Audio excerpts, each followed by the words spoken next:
Good evening, everyone, and welcome to this live episode of Langer at the Mic, where I want to make the big news of the day because the Dallas Cowboys are yesterday at this point, because the Dallas Cowboys made some big changes to their coaching staff, they fired Mike Nolan on Friday, and today, or yesterday on Monday, they hired Dan Quinn to be the new defensive coordinator. And haven't had a chance to stream a video about this until now. I've had a really busy day.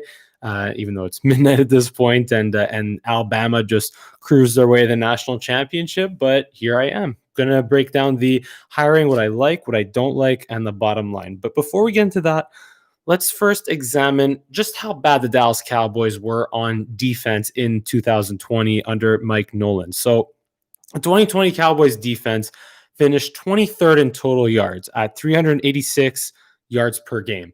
They were 11th against the pass at 227.6 yards per game, 31st against the run, the biggest weakness of the defense, at 158.8 yards per game, and 28th in points per game at 29.6 points per game.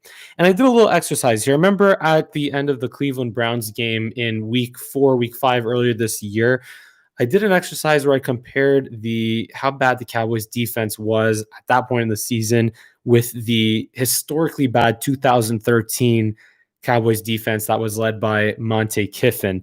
And I'm going to do that again here. So to compare the 2020 and 2013 defenses. And so the 2013 defense was 32nd in total yards at 415.3 yards per game. That is about, 30 more yards per game than the 2021. So the 2013 defense was worse overall than 2020. So Mike Nolan had that going for him at least this year.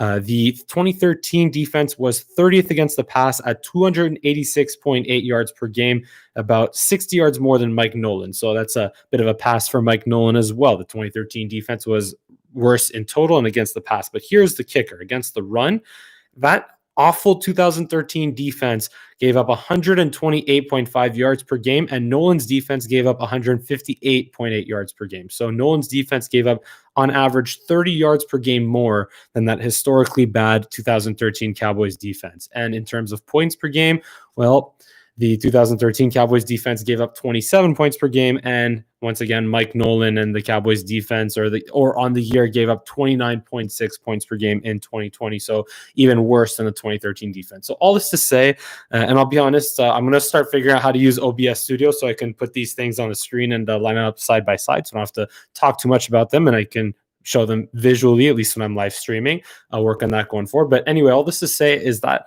the 2020 Cowboys defense is scaringly similar to the 2013 historically bad Dallas Cowboys defense. And when you look at how everything went down in terms of the X's and O's, like Nolan's scheme just had no identity this year.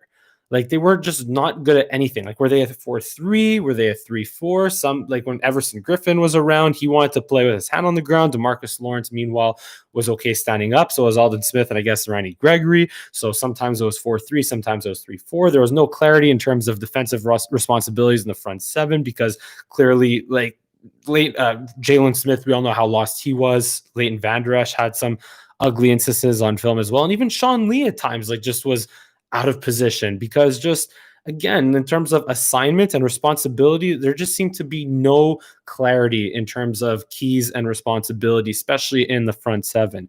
And again, I ask, were they good at anything?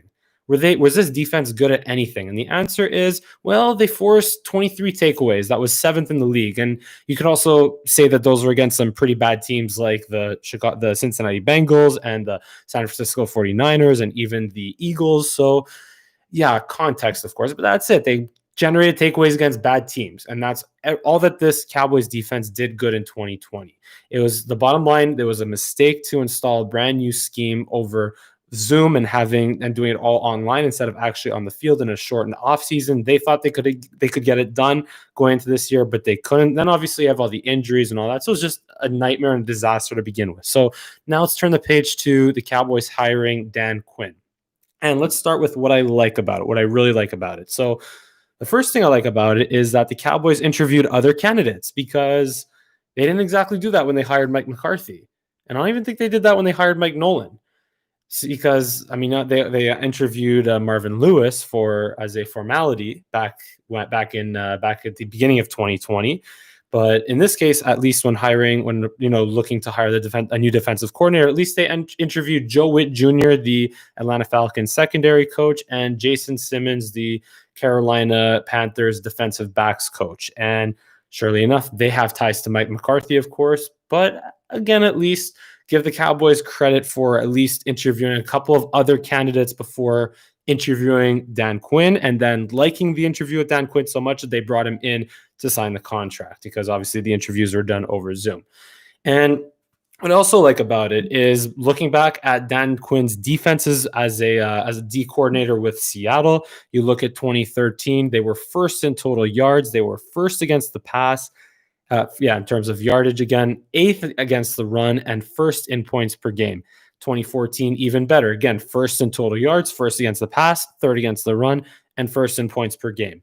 And in terms of Jalen Smith and Leighton Vander Esch, maybe simpler will be better for the Cowboys linebackers and front seven. And of course, just hoping that maybe if it is similar to Chris Richard's 4-3 scheme. It's obviously different in terms of the X's and O's, but overall, big picture, it's similar. And let's hope that that simpler is definitely better for Jalen Smith and Leighton Vander Esch. And again, Dan Quinn does have 3 Super Bowl appearances within, what was it, 2013, 14, 16. So 3 Super Bowl appearances in a 5-year span, if I'm not mistaken. Yeah, in about a 5-year span. And he has 2 as a defensive coordinator and 1 dominating Super Bowl win as a defensive coordinator.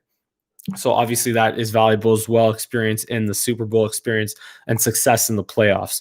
And generally speaking, here's another good thing. Coordinators, both defensive and offensive coordinators that become head coaches and have just a bad experience as a head coach and become coordinators again, typically stick as good coordinators, because if they were good coordinators before, chances are they'll be good coordinators again. So that's good as well. And that is a welcome thing in terms of what Dan Quinn can bring to this Cowboys defense. Now, what I don't like about this Dan Quinn hire, well, he was a defensive head coach in Atlanta, and the Atlanta Falcons defenses have been generously average at best during his tenure from 2015 until the beginning or the first 5 games of 2020. Again, in terms of yardage, the 2015 Atlanta Falcons were 16th in total defense. 2016 Falcons are 25th. In 17, they were 9th. In 18, they were 28th. And in 2019, they were 20th. And as a defensive head coach, he is responsible for the colossal collapses that the Falcons have suffered in the last 5 years during his tenure, including the infamous 28-3 collapse in the second half to the Patriots in the Super Bowl. And another thing that's concerning is that he did give up play calling responsibilities in 2019, but maybe that could also just be excused because he was just trying to be a better head coach. The same way Jason Garrett gave up play calling duties in 2013. Yeah, I think it was going into 2013, just to be a better head coach or focus more on the game management side of coaching. And then the last thing that I don't love, or I'm not so sure, at least about this hire, is how much was Seattle's success? How much did Seattle's success have to do with their talent, the Legion of Boom, of course, and Bobby Wagner and a really good defensive line? And how much of that had to do with Dan Quinn's inputs as a defensive coordinator? That is what I question as well. We kind of got that answer with Chris Richard when he took over the part of the defensive play calling and passing game coordinating duties with the Cowboys from 2018 to 2019. And the Cowboys were awesome on defense in 2018. They were still good in 2019, but not up to expectation. But they were definitely better in 2019 than they were in 2020. So the bottom line is, like I said, Mike Nolan just set the bar very, very low in terms of what the Cowboys defense is capable of, or just in terms of expectations. Mike Nolan set the bar very low. And again, I'm just hoping that Dan Quinn is another example of a coach who is a really bad head coach, but a really good defensive coordinator. And it's not exactly a hire that I say F yeah to, like, yeah, let's get excited. Yeah, Dan Quinn's going to be our defensive coordinator. I'm not that excited about it.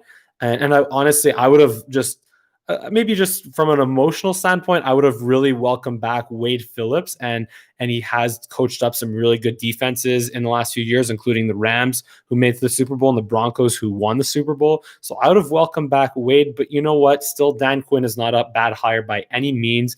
And honestly, it looks like the front office and coaching staff decided that they just have to go back to what worked best with this current roster, especially when who knows what the 2021 offseason will be like. So yeah, if that's it, just if simpler is better, if they're even if I don't even want to call it admitting defeat to getting rid of Marinelli and Chris Richard and bringing in Mike Nolan, giving that a try and it failing. It's not so much going or giving up or just admitting defeat to trying something new. It's just, okay, you tried something different, it didn't work, so we go back to kind of what worked in the past. And to me, though, if I'm building this Dallas Cowboys defense with what they have on offense, with assuming Dak Prescott gets signed and comes back under center, with the trio at wide receiver, assuming health on the decent health, not even good health, but average health, because this was just stupid bad luck in terms of injuries on the offensive line. So decent health on the offensive line.